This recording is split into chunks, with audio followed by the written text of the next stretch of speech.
안녕하세요. 부원이 변호사 원혜림 변호사입니다. 오늘 제가 가져온 책은 이혼 부모 아이들이라는 책입니다.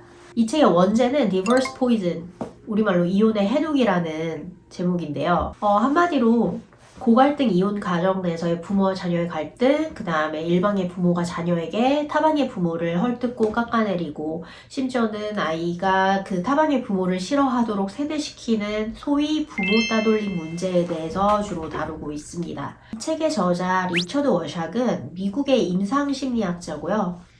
1970년대부터 많은 이혼 가정의 부모들과 자녀들을 상담하면서 이혼과 재혼의 영향에 대해서 연구해온 국제적인 이혼 문제 권위자입니다. 제가 이 책에 관심을 가지게 된 이유는요, 이혼 변호사로 일을 하면서 본 사례들 때문이었습니다. 제일 처음 봤던 사례를 말씀을 드리자면, 저희 의뢰인이 가족과 해외여행을 갔는데 전 배우자가 돌도 안 된 아기를 데리고 귀국을 몰래 해서 잠적을 했던 사례였습니다. 일단 아이를 찾을 때까지 아이를 보지 못하셨었고요.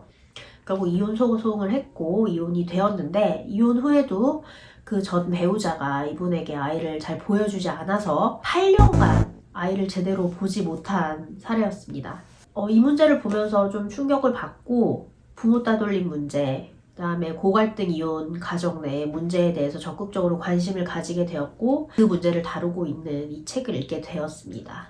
최근에는 이혼 후 양육권을 취득했음에도 불구하고 이혼 소송 중에 전 남편이 아이를 키우고 있다가 이혼 소송이 끝난 후에도 돌려보내지 않아서 법적 싸움을 지속해오고 있는 분을 대리하게 되었습니다.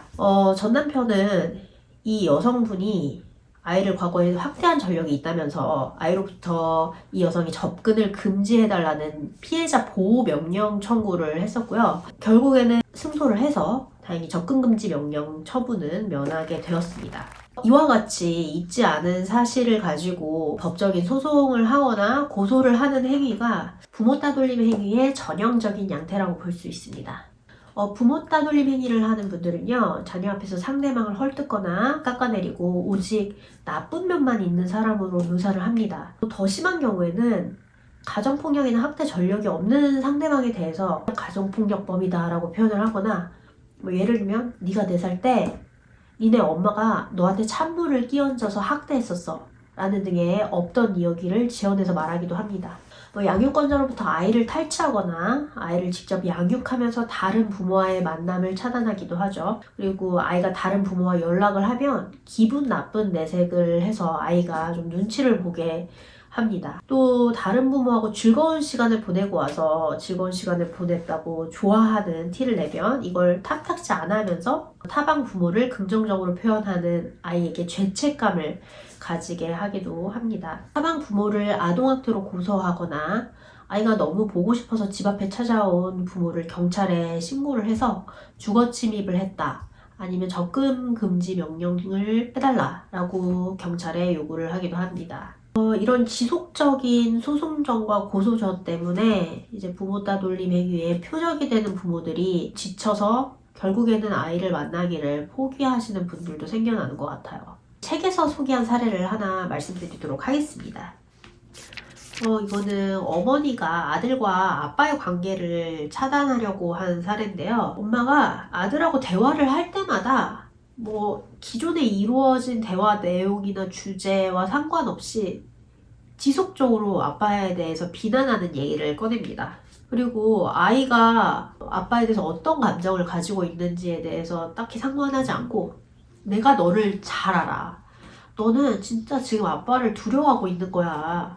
그러니까 아빠가 널 찾아오면 911에 신고를 해서 아빠가 너무 무섭다 라고 얘기를 해라 라고 지속적으로 이렇게 얘기를 한 거죠. 그때마다 아들이 막 그거에 대해서 적극적으로 답변을 하고 이런 건 아니었어요.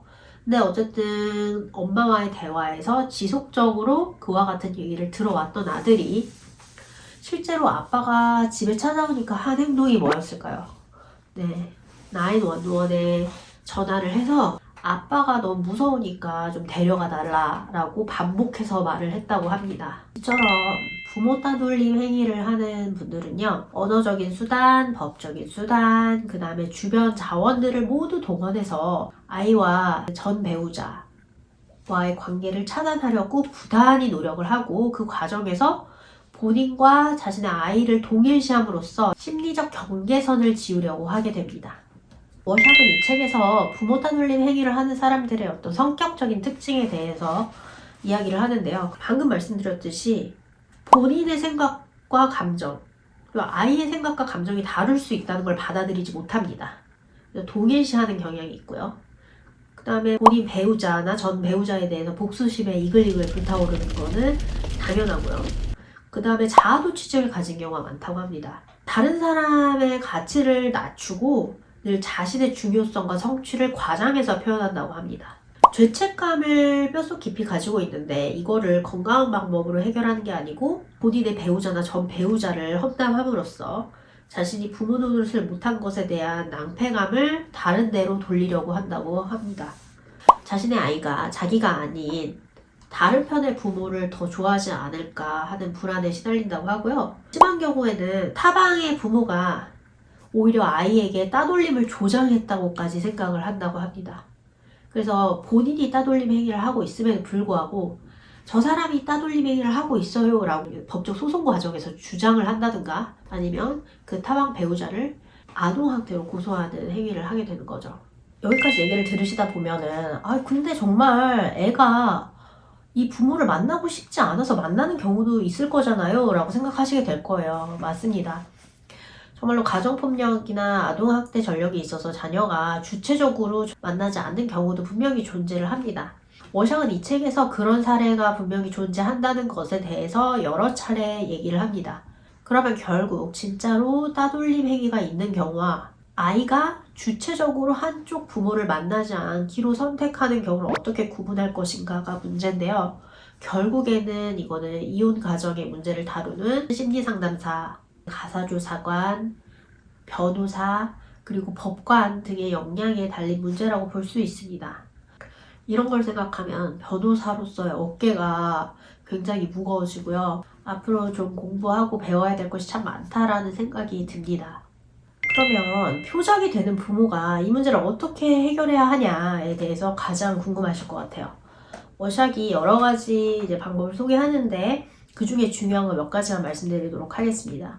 먼저 원가족 중에 아이와 관계가 좋았던 분이 계시다면 그분의 도움을 적극적으로 받으세요. 그리고 아이와 만났을 때 아이가 막 비난을 할 수 있잖아요. 그때 그거는 네 생각이 아니야. 넌 세대당한 거야. 이런 말씀을 하지 않는 게 중요하다고 합니다. 일단 표적이 되는 부모, 본인이 하지 않은 행위에 대해서는 단호하게 그건 아니다라고 말씀하시되 그 부분에 대해서 얘기하는데 집중하지 말고 아이와 즐거운 시간을 보내는 데 집중을 하라고 합니다. 그 다음에 아이와의 접촉을 절대 포기하지 말라고 합니다. 말미에 결국에는 아이를 떠나 보내줘야 되는 경우에 대해서 워샥은 얘기를 하는데요. 그거는 모든 노력을 다했을 때 얘기입니다. 그래서 최대한 어떤 방법으로든 아이를 만나고 접촉하려고 노력하셔야 됩니다. 그리고 마지막으로 전문가의 도움을 받으시라고 조언하고 있습니다. 심리상담사, 그다음에 변호사의 도움을 받으라고 조언을 하고 있는데요. 이제 변호사 같은 경우는 내가 경제적 여력이 안 되는데 굳이 도움을 받아야 하나? 라고 생각하실 수 있을 것 같아요. 워샥은 그런 경우에도 어떻게든 변호사의 도움을 받는 방향을 찾고 이제 변호사 중에서도 이혼 사건을 이기고 지는 문제로 접근하는 변호사가 아니라 화해와 조정을 통해서 해결하려고 하는 변호사를 찾아가라고 권고하고 있습니다. 모든 아이들이 건강하고 행복하게 성장하기를 바랍니다. 아이들에게는 가장 사랑하고 의지하는 존재가 부모잖아요. 근데 그런 존재인 부모의 미성숙함으로 인해서 아이들이 고통받고 또 그 중에 어떤 아이들은 또다시 미성숙한 성인으로 성장해서 같은 비극을 반복하는 경우를 보면은 너무 안타깝습니다. 이혼 변호사로서 이런 문제를 맞닥뜨릴 때 어떻게 가이드를 제시해야 되는지 많은 고민을 해왔고 앞으로 더 많이 고민하고 공부해야겠다는 다짐을 이 책을 보면서 하게 됐습니다. 네, 여러분 오늘 컨텐츠 어떠셨나요? 의견이 있으시거나 궁금하신 점이 있으시면 댓글에 남겨주시면 감사하겠습니다. 감사합니다.